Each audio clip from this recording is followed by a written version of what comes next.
ओम शांति। 28 अप्रैल 2025 की साकार मुरली से होमवर्क। आज की मुरली से हम लक्ष्य लेंगे भविष्य में ऊंच पद पाने के लिए प्रीत बुद्धि बनने का पुरुषार्थ करना है। आज की मुरली से हम स्वमान लेंगे, मैं डबल सेवाधारी हूँ। शरीर निर्वाह अर्थ और आत्म निर्वाह दोनों सेवाओं में समय और शक्तियों पर अटेंशन देना है और इसके साथ साथ गृहस्थ व्यवहार में और ईश्वरीय व्यवहार में श्रीमत पर अटेंशन देना है और ट्रस्टी होकर के सेवा करनी है। तो सदा ही हल्के रहेंगे और एक बाप की याद भी रहेगी। प्रैक्टिकल में होमवर्क रहेगा। प्रीत बुद्धि बनने के लिए विचित्र, चरित्र और चित्र, 3 बातों को आज सारा दिन स्मृति में रखेंगे। विचित्र बाप को याद करेंगे, स्वयं भी हम विचित्र हैं तो आत्मा समझकर बाप को याद करना है। चरित्र, हम निराकार आकारी शरीर द्वारा जब हम आकारी ब्रह्मा को देखते हैं तो ब्रह्मा के चरित्र को याद करना है। चित्र, चेतन, चेतन में हम आत्मा है। जब किसी भी संपर्क में आते हैं तो चेतन आत्मा को ही देखकर बात करनी है। तो यहाँ रहते हुए चेतन को देखना है, ब्रह्मा को देखते हुए चरित्र को देखना है, शिव बाबा को देखते हुए विचित्र से बात करनी है।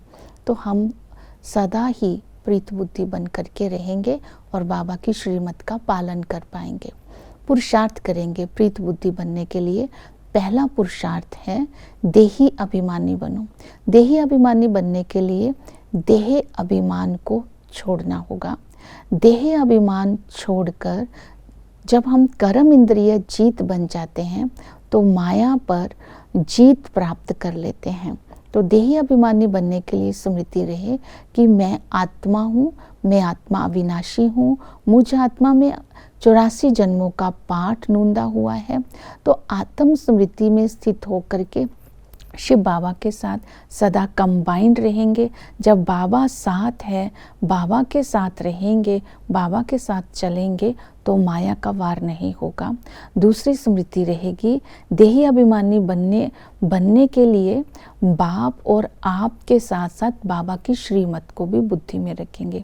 जितना हम आत्मा की स्मृति में रहेंगे आत्मा की बीमारियां छूट जाएंगी, क्योंकि आत्मा के अंदर 5 विकारों की बीमारी लगी है।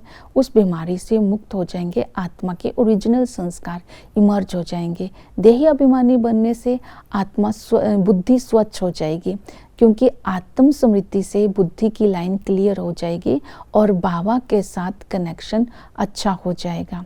देही अभिमानी बनने से ही हम कर्म इंद्रिय जीत बनते जाएंगे, क्योंकि कर्म इंद्रियों में आने से ही आत्मा से विकर्म होते हैं।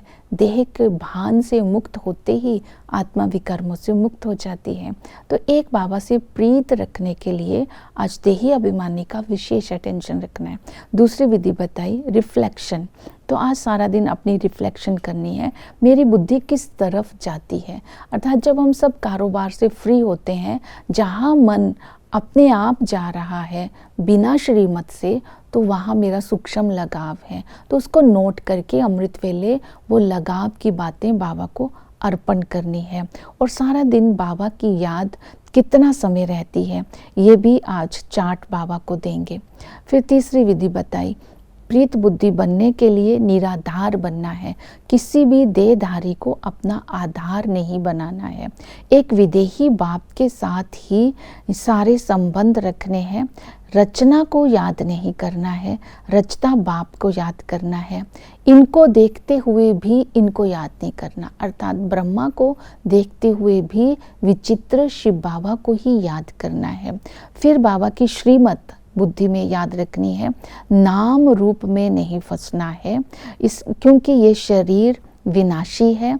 बाबा ने कहा टिप टॉप हो करके, फैशन करके किसी को अपने ऊपर आशिक नहीं करना है, अर्थात आकर्षित नहीं करना है। देहधारी अगर सामने दिखते हैं उनको देखते हुए भी नहीं देखना है।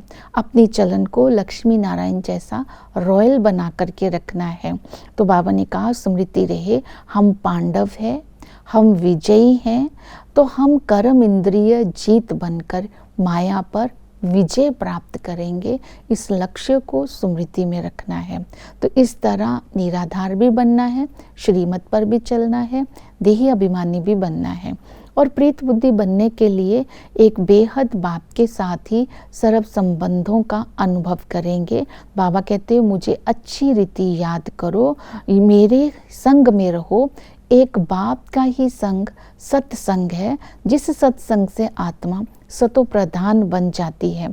आत्मा योग से ही हेल्दी बनती है और ज्ञान से वेल्दी बनती है। कर्म इंद्रियों पर विजय प्राप्त कर सकती है और विकर्म विनाश हो सकते हैं। तो एक बाप से सारे संबंध आज अनुभव करेंगे। पिता के संबंध से हमें बेहद सुख का वर्षा मिलता है। हमारा कनेक्शन एक शिव बाबा से है।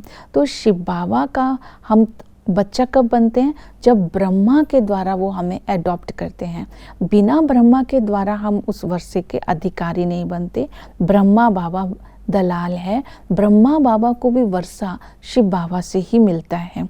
तो वही टीचर बनकर के त्रिनेत्री, त्रिकालदर्शी, त्रिलोकीनाथ हमें ज्ञान का तीसरा नेत्र देते हैं। इस अविनाशी ज्ञान को जीवन में धारण कर हम लक्ष्मी नारायण जैसे रॉयल बन जाते हैं। तो इस ज्ञान की धारणा करने से ही आत्मा हेल्दी और ज्ञान और योग से हेल्दी और वेल्दी बनती है। तो इसलिए इस पढ़ाई को बहुत अच्छी रीति पढ़ना है। वो सतगुरु हमें आकर के पावन बनाते हैं। वो हसीन मुसाफिर आकर के हम आत्माओं को हसीन बनाते हैं, अर्थात हमें शाम से सुंदर बना देते हैं। और वही साजन आकर हम आत्माओं को अपने साथ लेकर के जाते हैं। वही रूहानी माशूक है जिसे हम आधा कल्प से याद करते आए हैं। वो रूहानी माशूक हमें अपने जैसा बनाने के लिए आए हैं। तो उनकी याद में, स्मृति में सारा दिन रहना है। तो इस तरह आज सारा दिन सर्व संबंधों का अनुभव करते हुए, श्रीमत का पालन करते हुए अपनी बुद्धि की प्रीत एक बाप से रखनी है। अगर कोई देहधारी याद आ रहा है तो उसको विपरीत बुद्धि कहेंगे। तो आज अपना चार्ट भी बाबा को देंगे। ओम शांति।